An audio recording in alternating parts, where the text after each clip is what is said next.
Terima kasih Bu Aan. Assalamualaikum warahmatullahi wabarakatuh. Saya mulai dari yang kurikulum Merdeka dulu ya. Baru ke yang kurikulum 2013.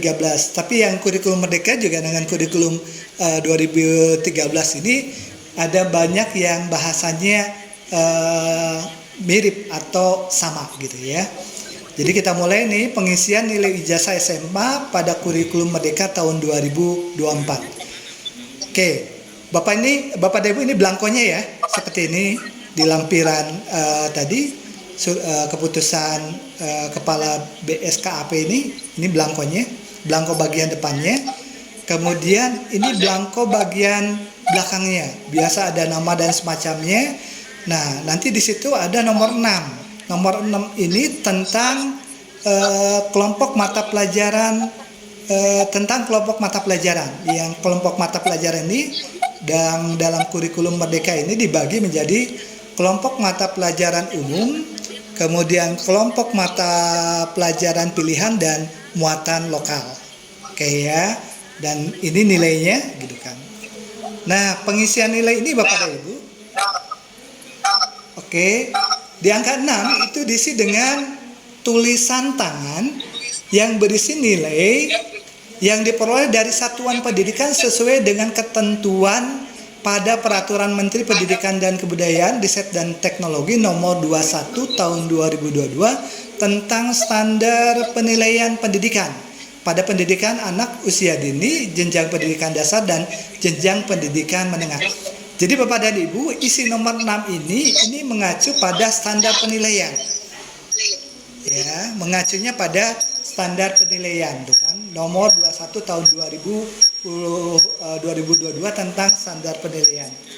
Nah, kemudian di keputusan Kepala BSKAP itu juga dituliskan khusus belangko ijazah SMA kurikulum Merdeka diisi dengan memperhatikan ketentuan sebagai berikut. Ya. A. Nilai mata pelajaran ilmu pengetahuan alam merupakan nilai peserta didik untuk mata pelajaran fisika, kimia, biologi yang diperoleh pada kelas 10. Kemudian B, nilai mata pelajaran ilmu pengetahuan sosial merupakan nilai peserta didik untuk mata pelajaran sosiologi, ekonomi, sejarah, geografi yang diperoleh pada kelas 10. Kemudian nilai mata pelajaran sejarah merupakan nilai peserta didik yang diperoleh pada kelas 11 dan 12. Kemudian D-nya, nilai mata pelajaran seni dan prakarya sebagaimana pada baris ke-11 di contoh belakang ijazah itu, kelompok mata pelajaran umum gitu kan, merupakan gabungan dari nilai mata pelajaran seni dan prakarya pada kelas 10 dan mata pelajaran seni dan budaya pada kelas 11 dan 12. Gitu ya. Jadi yang pertama, nilai pada umumnya ini mengacu pada Permendikbudristek nomor 21 tahun 2002 tentang standar penilaian. Kemudian ada kekhususan yang kurikulum 2013 di pedoman tersebut, di pedoman pengelolaan ijazah ini ada ketentuan seperti ini untuk mata pelajaran tertentu. Oke. Nah, ini yang tadi Bapak Dedu ya, bahwa untuk pengisian nilai itu mengacu pada Permendikbud nomor 21 tahun 2022 tentang standar penilaian. Nah, di standar penilaian Bapak Dedu disebutkan gitu kan, ya, bahwa penilaian sumatif pada jenjang pendidikan dasar dan jenjang pendidikan menengah sebagaimana dimaksud pada ayat 3 bertujuan untuk menilai pencapaian hasil belajar peserta didik sebagai dasar. Jadi penilaian sumatif itu dijadikan dasar yang pertama kenaikan kelas, yang kedua ya, itu dijadikan dasar kelulusan dari satuan pendidikan. Jadi kelulusan satuan pendidikan ini didasarkan pada asesmen sumatif. Nah, ya. Baik tadi di panduan di pedoman penulisan ijazah, pengelolaan ijazah maupun di Permendikbud ini tentang kelulusan ini tidak muncul satupun istilah tentang ujian satuan pendidikan atau ujian sekolah. Tapi yang muncul adalah asesmen sumatif tentang kelulusan itu, yang muncul istilahnya adalah asesmen sumatif. Oke. Terus Bapak dan Ibu, di pasal 11-nya gitu kan disebutkan di situ Satuan pendidikan menetapkan mekanisme penentuan kelulusan dan kenaikan kelas dan kelulusan dari satuan pendidikan berdasarkan pedoman yang ditetapkan oleh kepala unit yang membidangi kurikulum dan asesmen.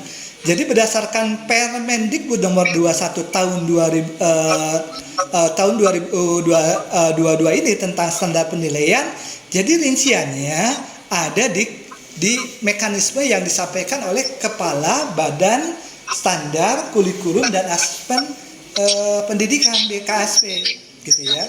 Jadi mau tidak mau Bapak dan Ibu, kita diminta merujuk kepada panduan pembelajaran dan asesmen, gitu ya.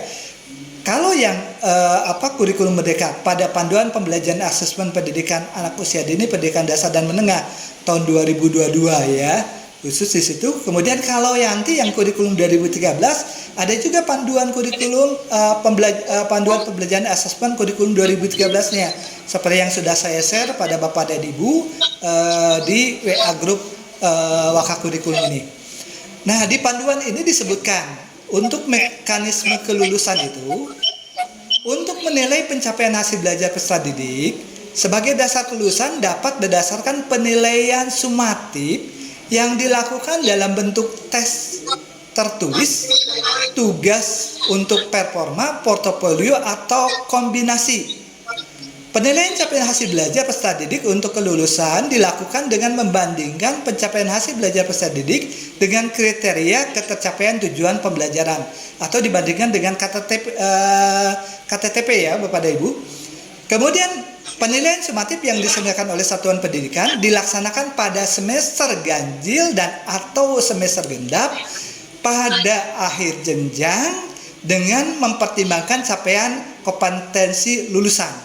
Ya, dengan mempertimbangkan CP kelulusan dia.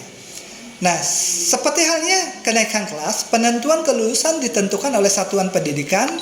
Penentuan kelulusan dari satuan pendidikan dilakukan dengan mempertimbangkan laporan kemajuan belajar yang mencerminkan pencapaian peserta didik pada semua mata pelajaran ekstrakurikuler prestasi lain. Jadi nanti nilai tadi kenaikan kelas yang nilai rapot itu kan didasarkan tadi pada hasil asesmen sumatif, bisa juga mempertimbangkan ekstrakurikuler dan prestasi lainnya. Nah, untuk yang jenjang SMA gitu kan, ini kelulusannya didasarkan diantaranya setiap tingkatan kelas untuk sekolah menengah pertama atau bentuk lain yang sederajat dan sekolah menengah atas atau bentuk yang sederajat.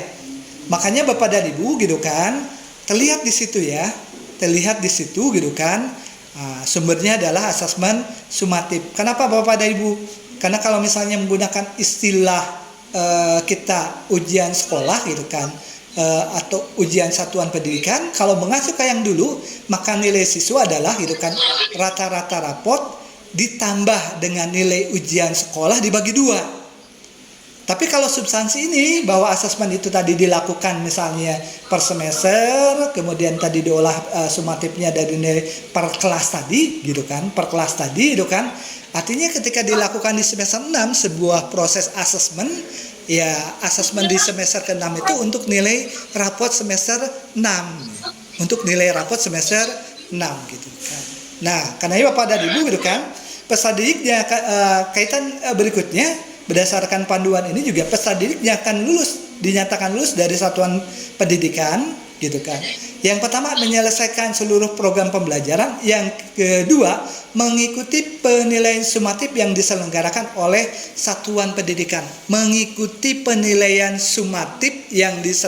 oleh satuan pendidikan. Kemudian kelulusan peserta didiknya ditetapkan oleh satuan program pendidikan yang bersangkutan. Oke. Nah, Bapak dan Ibu, ini ada kelompok mata pelajaran umum nih ya. Nah, kalau mata pelajaran misalnya bahasa Indonesia, kemudian bahasa Inggris gitu kan, dan yang lain-lain gitu kan, yang mata pelajaran umumnya tadi gitu kan, kalau mengacu kepada Permendikbud nomor 21 gitu kan, nomor 21 kemudian panduan tadi pembelajaran asesmen itu sepertinya mengarah pada itu kan nanti pengolahan nilainya itu berdasarkan hasil nilai asesmen sumatif dari semester 1 sampai dengan semester 6. Mungkin kalau ada data hasil ekskul yang bisa menambah nilai siswa ditambah dari hasil ekskul, bisa juga ditambah berdasarkan hasil prestasi lainnya. Gitu ya. Untuk mata pelajaran yang misalnya tadi bahasa Indonesia, kemudian PKN, penjas orkes yang di kurikulum Merdeka. Tapi untuk yang mata pelajaran ilmu pengetahuan alam itu hanya diambil nilainya dari kelas 10. Dari nilai mana? Dari nilai akumulasi nilai mata pelajaran fisika, kimia, dan biologi. Diakumulasi atau bisa saja mungkin di rata-rata, atau kalau Bapak dan Ibu mau nambahkan indeksnya seperti apa, itu yang menjadi dasar nilai di ijazah untuk mata pelajaran IPA. Jadi Bapak dan Ibu di kurikulum Merdeka itu tidak lagi menjadi fisika, kimia, biologi, tapi menjadi nilai mata pelajaran IPA, ilmu pengetahuan alam, dan itu diambilnya dari mata pelajaran di kelas 10 tadi. Nah, begitupun untuk nilai mata pelajaran IPS yang ekonomi, kemudian sosiologi, sejarah, geografi, ini nilai IPS ini diambil dari nilai kelas 10 juga.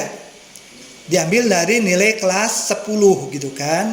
Nah, ya kalau di dalam pembelajaran misalnya di rapat masih dipisah-pisah, tapi ketika sudah jadi nilai ijazah, ini sudah menjadi nilai satu kesatuan.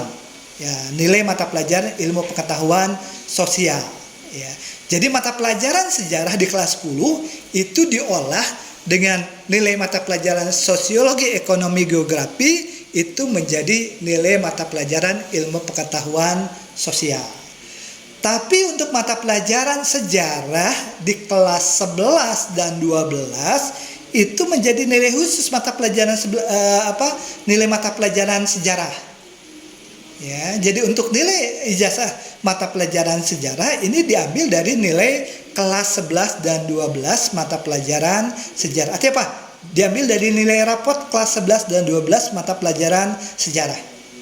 Gitu ya. Kalau lihat ini kan tidak bunyi lagi diambil dari nilai ujian sekolah atau diambil dari nilai ujian satuan pendidikan, tapi diambil diperoleh dari nilai gitu kan kelas 11 dan kelas 12 gitu ya. Nah, kemudian khusus untuk mata pelajaran seni dan prakarya, di ijazahnya ditulisnya seni dan prakarya ini diambil dari nilai kelas 10. Kalau sekolahnya hanya seni saja berarti kelas 10 nilai mata pelajaran seni kelas 10. Tapi kalau sekolahnya nilai mata pelajaran prakarya berarti diambil nilai prakarya yang diajarkan di kelas 10. Kalau ada 2 tinggal dihitung. Nah, tapi kemudian untuk menjadi nilai seni dan prakarya ini digabung dengan nilai seni budaya di kelas 11 dan 12 yang kemudian ini menjadi nilai ijazah gitu kan di mata pelajaran seni dan prakarya. Di mata pelajaran seni dan prakarya.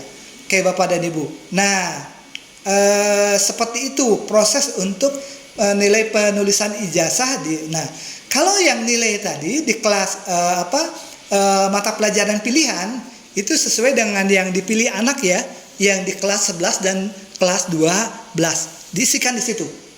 Diisikan di mata pelajaran pilihan tersebut. Kalau sekolah ada muatan lokal gitu kan, ada muatan lokal khas sekolah, itu bisa diisikan pada kolom nilai ijazah untuk muatan lokal. Itu untuk pengisian nilai ijazah di kurikulum Merdeka. Oke, Bapak dan Ibu ya. Terima kasih Bapak dan Ibu. Assalamualaikum warahmatullahi wabarakatuh.